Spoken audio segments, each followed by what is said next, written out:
काल पुन्हा एकदा पालकमंत्रीपदासाठी आपली वर्णी लागलेली आहे. काय बघताय तुम्ही या निवडणुकीत? निश्चितपणाने जळगाव जिल्ह्यामध्ये तिसऱ्या वेळेस पालकमंत्री होण्याचा मान मला या ठिकाणी मिळाला आहे. 3 सरकारामध्ये निश्चितपणाने 3 वेळेस पालकमंत्रीपद हे जळगावमध्ये मिळणं फार दुर्मिळ मला म्हणावं लागेल. पण आपल्या सगळ्यांच्या सहकार्याने किंवा आदरणीय एकनाथ शिंदे साहेबांच्या आशीर्वादाने मला हे पद मिळालेलं आहे. अपेक्षा होती बहुतेक अपेक्षा होती, पण मी असं काही हे या गोष्टीवर डिपेंड केलं नव्हतं. आणि आपणही पाहिलं असेल, मी कधी कोणाच्या समोर मागणी केली नव्हती. पण शिंदे साहेबांवर माझा विश्वास होता आणि त्यांनी निश्चितपणाने या ठिकाणी पालकमंत्रीपद मला दिलं.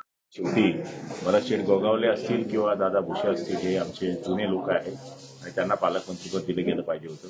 तर आता शेवटी शिंदे साहेबांना मी विचारणार आहे की असं काय झालं की या लोकांना टाळण्यात आलेलं आहे. तर आम्ही त्यांच्याकडे ही मागणी करू की एकनाथ शिंदे आणि गोगावलेंना पालकमंत्रीपद मिळावं. कारण भाऊ भाजपने काय केलं की काही ठिकाणी मंगल प्रभात जोडा असतील किंवा चंद्रकांत त्यांनी त्यांचं काय केलंय काही नाही, पण आम्ही जे त्यांच्याकरता केलेलं आहे तर त्यांनी आमच्या या लोकांचा विचार करायला पाहिजे होता असं मानणारा मी कार्यकर्ता आहे.